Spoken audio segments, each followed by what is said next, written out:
الله الرحمن الرحيم. الحمد لله رب العالمين وبه نستعين والصلاة والسلام على نبينا محمد وعلى آله وصحبه ومن تبعهم بإحسان إلى يوم الدين وبعد.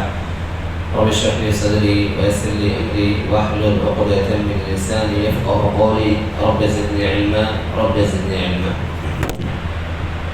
هذا المجلس اللہ رب العالمین کا فضل و احسان ہے کہ رمضان مبارک کو ہم نے پایا اور رمضان مبارک میں حسب توفیق اور حسب استطاعت عبادات کی ہم کوشش کر رہے ہیں۔ اللہ سبحانہ و تعالی ہمیں بقیہ ایام کو غنیمت سمجھنے اور ان ایام میں اللہ کے نبی صلی اللہ علیہ وسلم کو اسوہ بناتے ہوئے عام دنوں کے مقابلے میں زیادہ سے زیادہ عبادات میں کوشش کرنے کی ہم سب کو توفیق عطا فرمائے، آمین۔ آج جو ہے لیلۃ القدر میں سے یا قدر والی راتوں میں سے دوسری رات ہے انشاءاللہ۔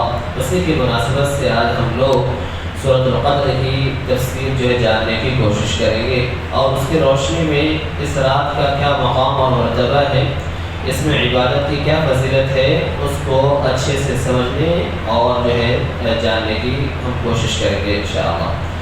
اللہ سبحانہ وتعالیٰ نے فرمایا اِنَّا أَنزَلْنَاهُ فِي لَيْلَةِ الْقَدْرِ، یعنی یقیناً ہم نے اس قرآن کو لیلۃ القدر میں نازل فرمایا ہے، ہم نے اس قرآن کو شب قدر میں نازل فرمایا ہے۔ سابقہ درسوں میں قرآن کے نزول کے سلسلے میں یہ بات آ چکی ہے کہ لیلۃ القدر میں یا رمضان مبارک میں قرآن کے نزول کا کیا مطلب ہے، کیا معنی ہے۔ یا تو اس کا معنی یہ ہے کہ اللہ سبحانہ وتعالیٰ نے لیلۃ القدر یا رمضان مبارک میں یا قدر والی رات میں قرآن مجید کو لوح محفوظ سے آسمان دنیا پر اتار دیا، جس کو جس جگہ اتارا گیا، جس جگہ رکھا گیا اسے بیت العزہ کہا گیا ہے۔ یا جو ہے قرآن کے نزول کا مطلب یہ ہے کہ اللہ کے نبی صلی اللہ علیہ وسلم پر وحی کا جو آغاز ہوا ہے وہ گویا کہ اسی ماہ کے انہی بابرکت راتوں میں سے ایک رات میں، یعنی کہ آپ صلی اللہ علیہ وسلم پر جو پہلی وحی آئی 21ویں رمضان کو، 21ویں رات کو، لیلۃ القدر کی پہلی رات کو، تو نزول کا معنی وہ بھی ہو سکتا ہے اور نزول کا معنی یہ بھی ہو سکتا ہے۔ اہل علم نے نزول قرآن کے دونوں معنوں کا اس قسم کے آیات کے ضمن میں تذکرہ کیا ہے، یعنی کہ یا تو اللہ رب العالمین نے اسے بیت العزہ میں لوح محفوظ سے اتار دیا اور وہاں سے حسب ضرورت 23 سال کی مدت میں اللہ کے نبی صلی اللہ علیہ وسلم پر تھوڑا تھوڑا کر کے جو ہے قرآن کا حصہ اتارا جاتا رہا۔ یا اس کا مفہوم یہی ہے کہ وحی، پہلی وحی جو آپ صلی اللہ علیہ وسلم پر آئی وہ شب قدر کی پہلی رات تھی یا 21ویں رمضان کو آپ صلی اللہ علیہ وسلم پر پہلی وحی اتری۔ یہ مفہوم جو ہے اس میں اہل علم نے ذکر کیا ہے۔ اللہ نے کہا لیلۃ القدر، ہم نے قدر والی رات میں اسے اتارا ہے۔ قدر کے کیا معنی ہیں؟ قدر کا اہل علم نے یہاں پہ دو معنی ذکر کیے ہیں۔ ایک معنی یہ کہ عزت و شرافت والی رات، یعنی عظمت والی رات، عزت والی رات، گویا کہ یہ رات بڑی بابرکت رات ہے، اس رات کا اللہ کے یہاں بڑا مقام ہے، یہ بڑی ہی عظمت والی رات ہے، تو یہ ہے لیلۃ القدر۔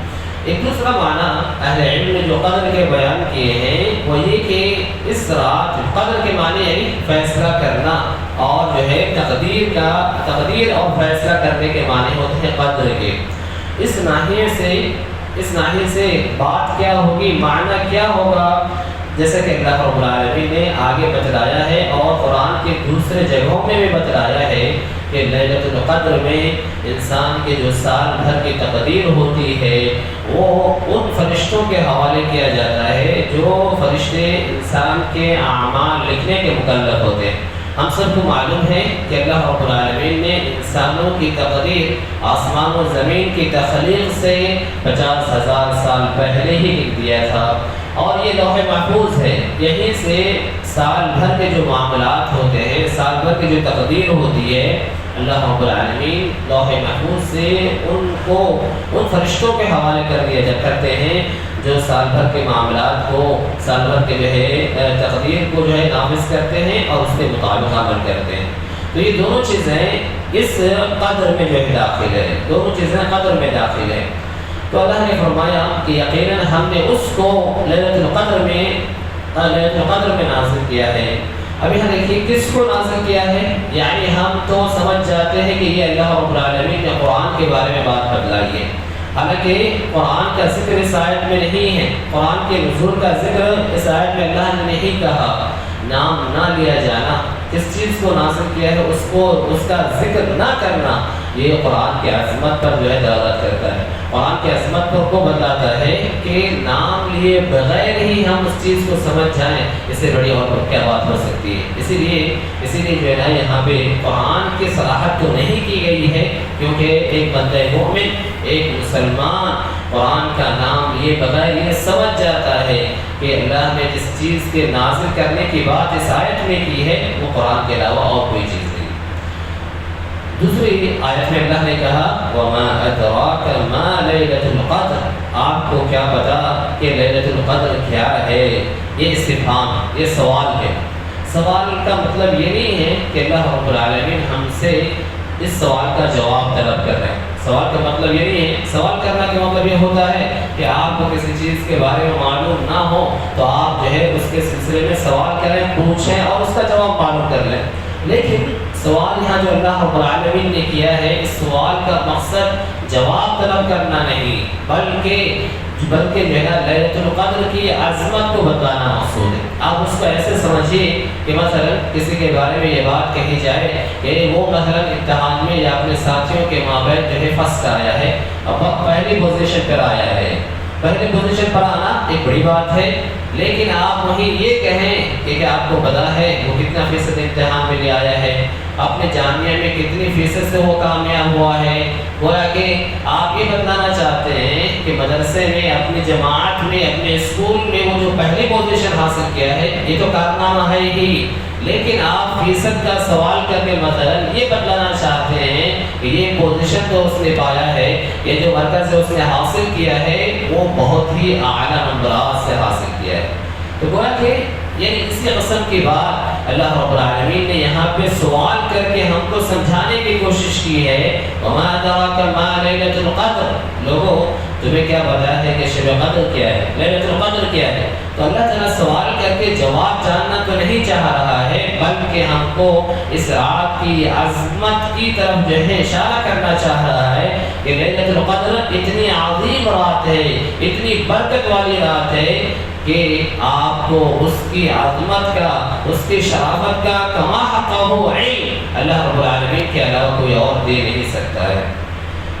آگے اللہ رب العالمین نے فرمایا لیلۃ القدر خیر من الف شہر، لیلۃ القدر خیر من الف شہر، قدر والی رات 1000 مہینوں سے بہتر ہے، 1000 مہینوں سے بہتر ہے کہا اللہ رب العالمین نے، یعنی کہ ان 5 راتوں میں سے ایک رات اگر وہ قدر والی ہوتی ہے، اس میں آپ عبادات کر رہے ہوتے ہیں، آپ قدر والی رات کو پا جاتے ہیں، تو گویا کہ ایسا ہی ہوا کہ آپ 1000 مہینوں کی آپ کی عبادتیں 1000 مہینوں کی عبادتوں سے بہتر ہو جاتی ہے، اور ان مہینوں کی عبادتوں سے بہتر ہوتی ہے جس میں قدر والی رات نہیں ہوتی، یعنی قدر والی رات کو ہٹا کر کے انسان اگر 1000 مہینے عبادت کرتا رہے تو بھی اس رات میں عبادت کرنا یہ 1000 مہینوں کی رات سے جو ہے بہتر ہے۔ سبحان اللہ، یہاں تو ہم کو بات سمجھ میں آتی ہے، اہل علم نے حساب و کتاب لگا کے بتلایا ہے کہ 1000 مہینے کتنے ہوتے ہیں، سابقہ درس میں اس کی طرف بعض اشارہ تو آیا تھا کہ تقریباً 83 سال سے زائد ہوتے ہیں، اور جو ہے آج دیکھا میں نے کہ 83 سال 4 مہینے کی مدت بتلائی جا رہی ہے، 1000 مہینے کی مدت۔ بعض لوگوں نے حساب و کتاب کر کے بتلایا ہے کہ لیلۃ القدر کو جس میں اللہ رب العالمین نے الف شہر کہا ہے، اس رات میں عبادت کتنی عظیم ہوتی ہے، اس رات میں عبادت کتنی اہم ہے۔ اگر یہ حساب و کتاب درست ہے تو ہم اور آپ اس رات کی عبادت کی عظمت کا اندازہ کریں، تو 1000 راتوں کی عبادت 83 سال سے زائد کی مدت سے بہتر ہے۔ قدر والی رات میں صرف 1 گھنٹے کی عبادت، یعنی انسان 1 گھنٹے عبادت کرتا ہو، 1 گھنٹے کی عبادت جو ہے نا 9.8 یعنی 9.8 سال سے زائد کی عبادت سے بہتر ہوتی ہے. 1 گھنٹے کی عبادت 9.8 سال کی عبادت سے بہتر ہوتی ہے 1 گھنٹہ. 1 منٹ کی جو عبادت ہوتی ہے قدر والی رات میں، کہا کہ 1 منٹ کی عبادت 58 دن کی زائد عبادت سے افضل ہوتی ہے. 1 منٹ کی عبادت اتنی زیادہ دن کی عبادت سے جو ہے زیادہ افضل ہوتی ہے. اور کہا 1 سیکنڈ کی عبادت 23 گھنٹے کی عبادت سے افضل ہوتی ہے. سبحان اللہ. ایک حساب و کتاب، اگر یہ حساب و کتاب درست ہیں تو ہم اور آپ اندازہ لگائیں کہ قدر والی رات کی شب قدر میں عبادت کی کتنی اہمیت ہے کہ 1 گھنٹہ جو ہے 9.8 سال کی عبادت سے بہتر، 1 منٹ کی عبادت 58 دنوں کی عبادت سے بہتر، اور 1 سیکنڈ کی عبادت 23 گھنٹے کی عبادت سے بہتر اور افضل ہے. سبحان اللہ. 1 سیکنڈ کی اتنی زیادہ اہمیت ہے، 23 گھنٹے عبادت کی اس سے زیادہ افضل ہے. انسان کی کل جو وقت انسان کو یومیہ ملتا ہے وہ 24 گھنٹے کی ہے. اس میں انسان جو ہے مشکل سے گھنٹہ بھر اللہ رب العالمین کے عام دنوں میں عبادت کر پا رہا ہو. یہاں تو سیکنڈ کا یہ حال ہے. اس کے باوجود ہم میں سے بہت سے لوگ اس بابرکت دن میں غفلت کا شکار ہیں، اس بابرکت دن کی قدر و کما وہ نہیں کر پاتے. تو یہ حساب و کتاب اگر درست ہے تو ہم کو اور آپ کو اپنا اندازہ اپنا جائزہ لینے کی ضرورت ہے کہ کیا واقعی ہم اس رات کو وہ غنیمت سمجھ رہے ہیں، وہ حق دے رہے ہیں. اللہ کے بتائے ہوئے وعدے پر، اللہ کی بتائی ہوئی خبر پر ہمارا ایمان وہ ہے. کیا ہم آخرت کی طرف میں وہ جذبہ رکھتے ہیں، وہ شوق رکھتے ہیں کہ ہم اتنی اہم رات کے سلسلے میں اس کا حق ادا کر رہے ہیں، یا ہم غفلت کا شکار ہیں؟ ہر شخص اپنا اس میں جو ہے جائزہ لے سکتا ہے. آگے اللہ رب العالمین نے کہا تنزل الملائکۃ والروح فیہا بإذن ربہم من کل امر. اس رات میں فرشتے اور جبرائیل علیہ السلام اپنے رب کے حکم سے ہر کام کو انجام دیتے ہیں.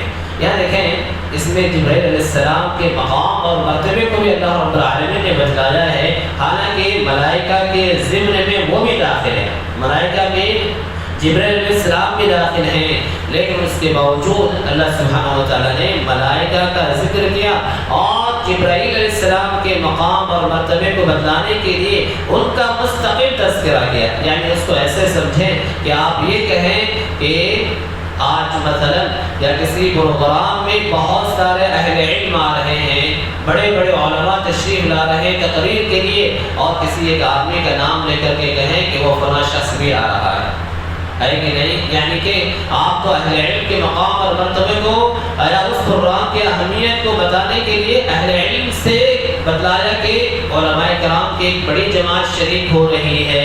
یہ گویا کہ پروگرام کے قدر و منزلت کو بتلانے کے لیے. لیکن کہا کہ فلاں شخص بھی آ رہا ہے، مطلب یہ کہ اس فلاں شخص کی مزید زیادہ اہمیت ہے.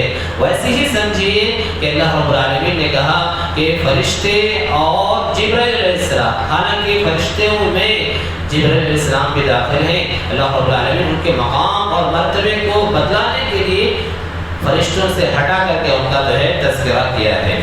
آخری آیت میں کہا سلام ہی حتی مطلع الفجر. یہ رات جو ہے بڑی سلامتی والی رات ہے اور فجر کے طلوع ہونے تک یہ رات جو ہے رہتی ہے. اور ظاہر ہے کہ یہ رات کا جب سے آغاز ہو جاتا ہے، یعنی سورج کے ڈوبنے سے لے کر کے طلوع فجر صادق تک یہ رات ہوتی ہے. اس لیے ہم کو اس رات میں غفلت کا شکار نہیں ہونا چاہیے. سابق درس میں اس بات کی طرف اشارہ کیا گیا تھا کہ ہمیں سے بہت سے لوگ یعنی اس رات میں غفلت کا شکار ہو جاتے ہیں اور سمجھتے ہیں کہ اچھا خاصا وقت گزار لیا جائے، 10-11 کے بعد جو ہے شب بیداری کی جائے اور عبادتوں کا اہتمام کیا جائے. نہیں، بلکہ ابتدائی رات سے ہی ہم کو اس میں عبادت کرنے کا اہتمام کرنا چاہیے. تو گویا کہ آپ جو ہے نا اس سورہ سے مکمل سورہ سے آپ لیلۃ القدر کی اہمیت کو سمجھیں، لیلۃ القدر کے مقام اور مرتبے کو سمجھیں. اگر ہم لیلۃ القدر کے مقام اور مرتبے کو سمجھ لیتے ہیں تو ظاہر ہے کہ اس کا حق ہم کما حقہ ادا کر پائیں گے. آپ آپ دیکھیے کہ یہ کتنی عظیم رات ہے کہ اللہ سبحانہ و تعالیٰ نے اس رات کی عظمت کو بتلانے کے لیے ایک مستقل سورہ نازل کر دیا ہے جو تا قیامت جو ہے پڑھی جائے گی۔ اس سے بڑی بات اور کیا ہو سکتی ہے؟ اس سے بڑی بات اور کیا ہو سکتی ہے؟ پھر اللہ رب العالمین نے اس رات کے فضائل کو بتلانے کے لیے 5 آیتوں میں مختلف جو ہے 5 باتیں جو ہے اللہ سبحانہ و تعالیٰ نے بتلائی۔ لہذا ضرورت اس بات کی ہے کہ ہم اس رات کی کما حقہ و قدر کریں، ہم اس رات میں کسی بھی صورت جو ہے غفلت کا شکار نہ ہوں۔ ام المومنین عائشہ رضی اللہ تعالیٰ عنہ سے جو دعا منقول ہیں وہ اور ہر قسم کے نیک کام ہم اس رات میں کرنے کی کوشش کریں۔ ام المومنین سے جو دعا منقول ہے وہ بڑی معنی خیز دعا ہے، آپ اس دعا کو پڑھتے رہیں اور جو ہے آپ کی زبان سے وہ دعا بکثرت نکلے، قرآن کی تلاوت کریں، ذکر و اذکار کریں، دعاؤں کا اہتمام کریں، اپنے لیے، والدین کے لیے، اپنے محسنین کے لیے، امت مسلمہ کے لیے، دنیا بھر کے مسلمانوں کے لیے دعا کا خصوصی اہتمام کریں۔ ہم دیکھتے ہیں کہ ہم میں سے بہت سے مسلمان خود ہندوستان میں اور اسی طریقے سے باہر کے فلسطین وغیرہ میں بہت سے مسلمان پریشانی کے عالم میں ہیں، ان سب کے لیے دعا کرنے کی ضرورت ہے۔ اللہ رب العالمین ہم تمام ہی کو اس رات کی کما حقہ قدر کرنے کی توفیق عطا فرمائے، آمین۔ سبحان ربک رب العزة عما یصفون وسلام علی المرسلین والحمد للہ رب العالمین۔